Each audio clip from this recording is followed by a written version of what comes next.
And here we are. Sorry about that, folks. Having a little bit of technical difficulties this morning. Don't know exactly what's going on. Had some sound and video glitches today. Welcome to another edition of Quoth the Raven, Lewis Bright Raven.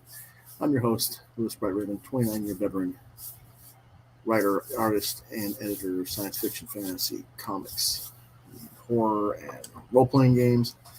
And it's Sunday, October 3rd, 2021.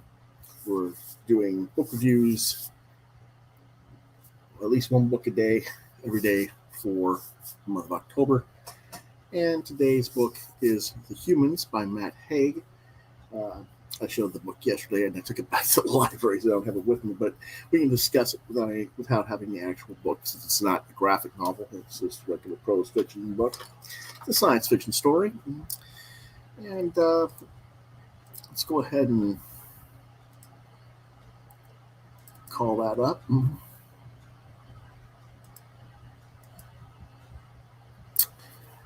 Okay, it's $25. Again, publisher was Simon & Schuster. The writer is Matt Haig. It's a science fiction novel that was originally released in 2013. I recently got it from the local library because someone had just brought it to my attention recently. What it's about. Professor Andrew Martin of Cambridge University, one of the great mathematical geniuses of our time, has just discovered the secret of prime numbers, thereby finding the key that will unlock the mysteries of the universe and guarantee a giant technological leap for mankind and put an end to illness and death. Alerted to this amazing breakthrough on the other side of the universe, and convinced that the secret of the primes cannot be entrusted to such a violent and backward species as humans, the super advanced Vanadorians dispatch an emissary to erase Martin and all traces of his discovery. So the Vanadorian assumes the identity of Martin with the intent of figuring out who all he told about his discovery and taking them out as well, including Martin's wife and son. Naturally, nothing goes according to plan as the Vanadorian goes native and effectively starts writing his own kind of a long-winded report back to his own kind and to others in the galactic community as to why humans should be protected, and so on and so forth. Well, what did I think about this? It was a rather quick and breezy read, mostly because of how basic the plot is. It's very sharply written, witty, particularly in the first half of the book, where the alien is still absorbing knowledge and adapting to Earth and his new body. Because he doesn't actually kill Martin. He kills the psyche and spirit, I guess, of Martin and takes over his body. But anyway, he's learning about where it is to be human. He makes a lot of snarky observations about humanity. But once that's over with and you get to the so-called love story and the family interactions with his wife and son in the middle of the story, and the aliens gone native, as it were, the book loses its bite a little bit and it becomes rather one-note and sentimentally trite. I can't remember now who recommended it to me. Again, I only just recently borrowed it from the library. Um, so whoever recommended the book to me to read is watching. Please remind me so that I can say thank you or credit you accordingly at a later time if you're not watching live.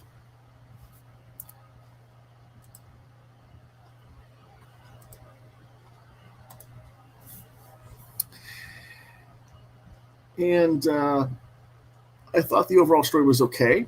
Like I said, the humor of the book is in the first half of the book. The ending's a little bit too melancholy and sentimental for my liking.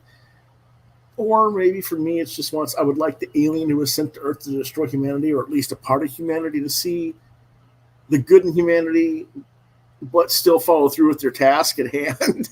Albeit maybe doing so with much regret or sadness, but still do what they're told to do rather than, become protective of mankind.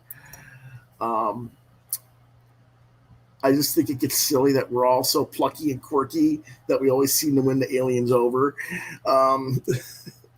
That's a very common thing I've seen with this plot, and I wish writers would do something a little bit different with it. I kind of like stories like "To Serve Man" from the classic episode from the Twilight Zone, where the alien Canamites bring all this technology to end hunger and war and stuff on Earth, only for the humans to discover that their To Serve Man guides are actually a cookbook to serve mankind as food. But this was a respectable novel in its own right, and I enjoy it enough for what it is.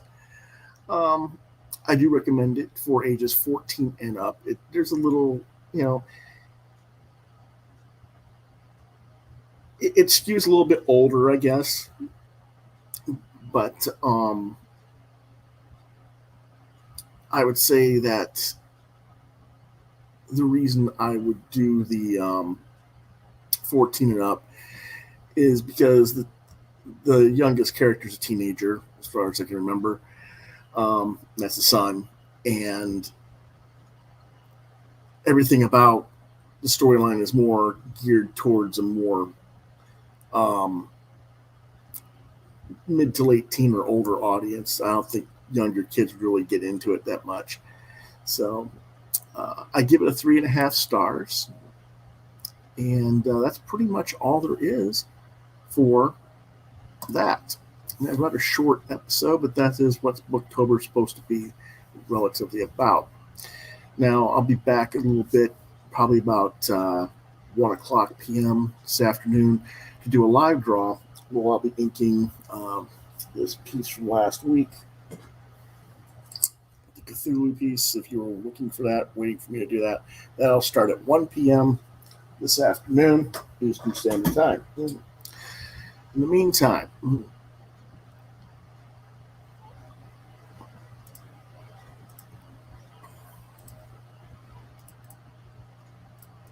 if you like what you've watched on the show recently, or is this your first time you like the quick